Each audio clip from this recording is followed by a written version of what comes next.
China's Beggar gang has recently resurfaced in Malaysia.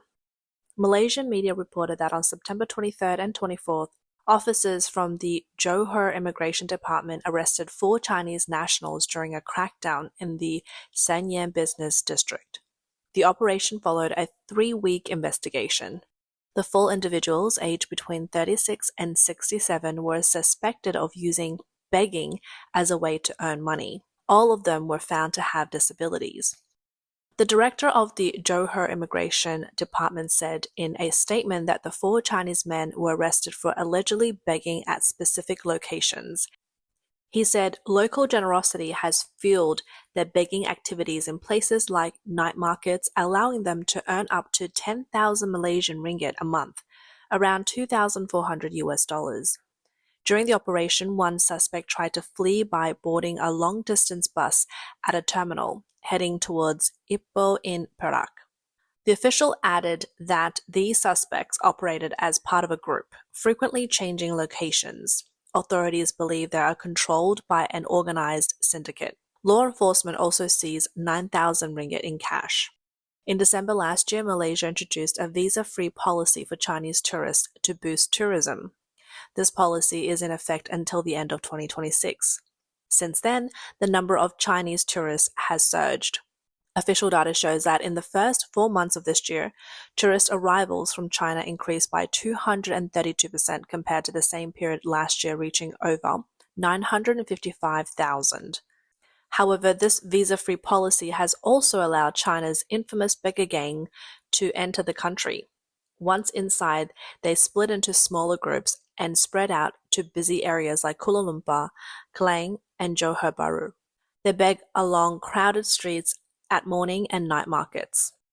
A Malaysian tour guide who wished to remain anonymous said that while the visa-free policy has brought a wave of Chinese tourists, it has also made Malaysia a target for these beggar syndicates. These beggars, many of whom are disfigured or disabled, use their appearance to appeal to the kindness of locals and the sympathy of Malaysian Chinese. Their earnings are significant, with some making between 300 and 600 ringgit in just 2 to 3 hours. This often exceeds what many local workers earn, leaving Malaysians frustrated. Malaysian police, after turning these international criminals over to the courts, urged the public not to donate to beggars out of pity. They warned that this money could end up in the hands of criminal syndicates instead of those in need. On September 27th, Chairman Yap Kim Hwad of the Klang Mobile Hawkers Association told reporters that Chinese beggars are often seen in kopitiam, coffee shops, approaching diners for money. They also seek sympathy at crowded night markets. Yap noted that he frequently sees beggars on busy streets. Yap said that organized groups transport Chinese beggars daily to different markets and night markets across Malaysia, where they operate. The groups also arrange for them to stay in hotels. These syndicates even pay for airfares, rotating new groups of beggars in and out of the country. Yap also shared that during a conversation with a beggar at a kopitiam, he learned that some beggars can earn up to 1,000 ringgit, about $240 in a single morning. He added that this phenomenon of Chinese beggars showing up at Malaysian night markets has been going on for more than 10 years. Malaysia's Kuanghwa Yipo newspaper reported that these beggars are affecting local vendors' businesses. Many vendors have put up signs at their stores that says "No Chinese beggars," urging people not to give money and warning against fake beggars. Earlier, Hong Kong's Singtao Daily reported on a member of the Chinese beggar gang in his 30s who filed a complaint with a local Chinese political party. The man revealed the operations of the beggars syndicate in Malaysia after a dispute over the division of earnings. He said, "We stay in hotels at night and wear ragged clothes during the day to beg at specific locations.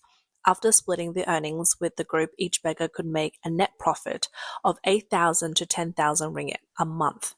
These Chinese beggars appear dirty and aged. Some have disabilities in their hands or feet, evoking sympathy from onlookers.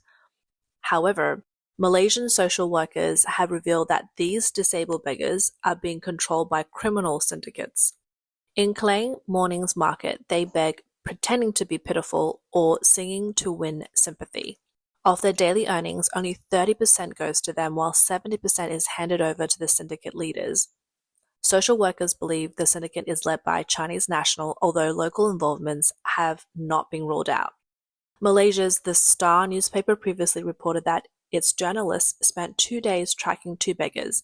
They found about 30 disabled or disfigured beggars staying at a budget hotel on Petaling Street in Kuala Lumpur. A gang leader would show up after a few hours, collect cash from them, and leave. The report also mentioned that disabled Chinese beggars frequently gather on Petaling Street. With the help of a Mandarin-speaking restaurant employee, reporters interviewed two of the beggars. One, a 33-year-old, said, "I was born with all my limbs intact but was kidnapped as a child." He explained that a Chinese criminal gang disabled him and held him captive for years before bringing him abroad to beg. He said only beggars trusted by the leaders are allowed to go abroad.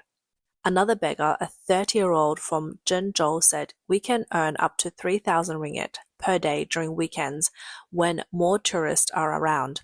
He explained that their income depended on the severity of their disabilities. The more severe, the more sympathy they receive. He also said, "Malaysia has become our second home, and we often stay for a month at a time." The Star also exposed how criminal gangs cripple kidnapped children and hold them for years before sending them into Malaysia on tourist visas. Once there, they beg at tourist spots, with most of their earnings going to the gang leaders. Some Chinese social media users sarcastically commented on the international expansion of Chinese beggars gangs, saying, "Every industry is getting fiercely competitive these days. Even begging is becoming cutthroat." On September 28th, China's NetEase News published an article claiming that the begging industry is becoming more competitive. The report suggested that only the top-performing elite beggars in China are trusted by syndicates and sent abroad to work. The author expressed sympathy comparing the lives of these beggars to ordinary workers. They get meals, accommodation, and transportation provided, while we order takeout and squeeze onto buses and subways, the author said. While it appears these beggars can make over 10,000 yuan a month, the article explained they must hand over their earnings to gang leaders before receiving a salary. In reality, they only take home about 2,000 yuan a month. The article also noted that similar Chinese disabled beggars have been spotted in Singapore. However, instead of begging directly, they sell tissues outside shops. One man, moved by pity, initially planned to call the police for help, but when officers arrived and questioned the beggar, they took him away. Local residents said that they have seen at least 3 similar individuals this month. Some suspect the sudden appearance of so many disabled beggars could be tied to a criminal organization. If this is indeed organized, they said, it's exploiting the goodwill of Singaporeans, which is deeply troubling. Chinese state media reported that earlier this year, Singapore signed a mutual visa exemption agreement with China. On January 25, 2024, government representatives from both countries signed an agreement in Beijing allowing visa-free travel for ordinary passport holders, set to take effect on February 9, 2024. An article from Chinese Business Network said several Southeast Asian nations have already made it easier for Chinese citizens to obtain visas. However, Singapore's visa-free policy is especially significant as it is the region's most developed economy. As Southeast Asian countries focus on boosting tourism, visa regulations are being relaxed. This in turn has led to a rise in Chinese beggars entering Malaysia, Singapore, and Thailand. Most of these beggars are controlled by criminal groups operating in teams. In Thailand, these beggars are common in busy areas such as the Chiang Mai Ko Temple, Pattaya Second Road, and Pattaya Beach. Many have disfigured faces, likely from acid burns, which evoke sympathy from passerbys. On average, they earn at least 5,000 Thai baht, around $150 per day. On November 19, 2023, Thai influencer Gun Touch Ponthai reported seeing a woman with a deformed face begging in Bangkok's Ping Klau district. She was dressed in a school uniform, and Gun Touch suspected she might be part of an international human trafficking ring. Begging is illegal in Thailand. Under Thai law, all forms of begging are prohibited. Police arrested the woman that same day. Later, they arrested 5 other Chinese beggars in Bangkok, all around 40 years old, each with varying degrees of disfigurement and disability. Media reports revealed that when police searched the beggars' homes, they found the families of Syndicates members living in spacious, comfortable houses. By day, the beggars pretend to be destitute, but by night they live lavishly, spending large amounts of money. A Thai influencer posted on social media that fans sent him photos of Chinese beggars drinking, smoking, and partying. The photos showed them spending thousands of baht on food. After the parties, they returned to high-end hotels where rooms cost 15,000 baht a month, about $460. After receiving the photos, this influencer visited the restaurant where the beggars had been seen. A waiter told him that the beggars regularly came in groups of 5 or 6, ordering large amounts of food including tom yum soup and fried garlic. One person always paid the bill. The waiter said the person paying was likely the syndicate leader, responsible for handling the group's money. He always carried large amounts of cash but often paid with small bills or coins, sometimes asking the restaurant to break them into larger denominations. According to Thai official reports, these beggars usually operate in crowded shopping malls and tourist attractions, earning about 10,000 baht, around $300 per day. Their personal bank accounts reportedly show monthly deposits of around 200,000 baht, about $5,760. After the 6 beggars were taken into custody, a Chinese woman claiming to be their translator arrived by car to explain the situation. She offered to pay their bail, but Thai police refused. Authorities suspect that Chinese beggars and syndicates have been operating in Thailand for a long time. They believe the group may be involved in international human trafficking or possibly part of a syndicate funneling money back to China. These organizations are suspected of injuring others to force them into begging. Although Thai police later announced that their investigation found no links between these beggars and human trafficking, the case quickly became a major issue in Thailand.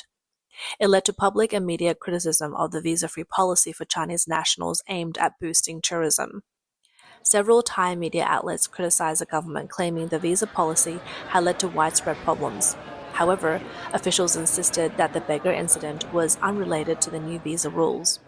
Thai headline news reported that former Prime Minister Srettha Thavisin personally addressed the issue. He explained that these beggars were already present in Thailand before the visa-free policy for Chinese tourism was introduced. Srettha promised further investigation and legal action. Despite this, many commentators remain skeptical, believing the beggars' presence is not just a coincidence.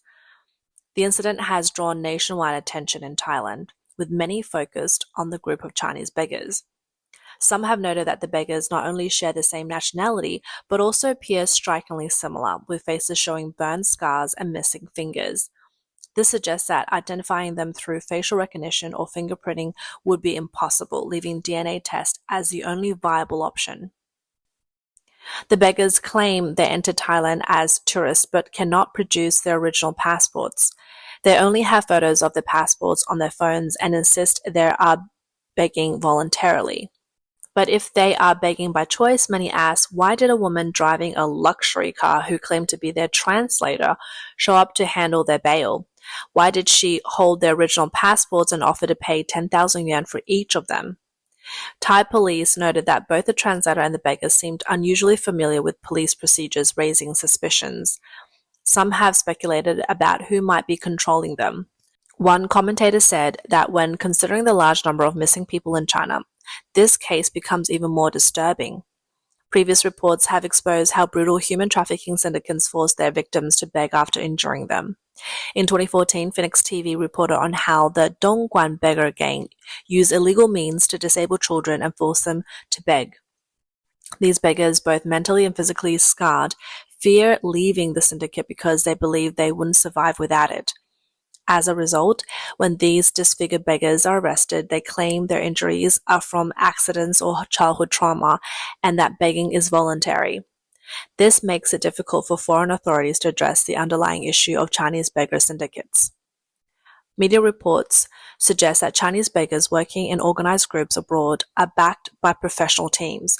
These teams have structured organizations and even provide training on how to beg.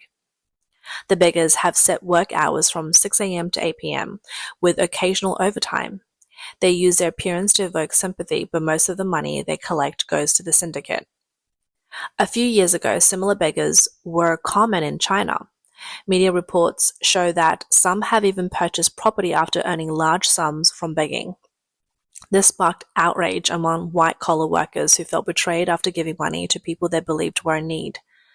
As more media exposures emerges, the Chinese government cracked down on these beggars to protect the country's image.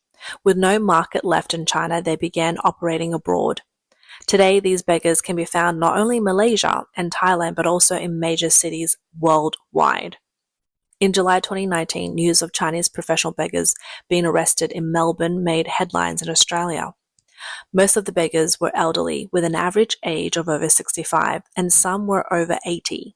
They had entered the country legally on tourist visas and were scattered across Melbourne's busiest area, indicating an organized operation. Police said that these elderly Chinese beggars collected significant amounts of money.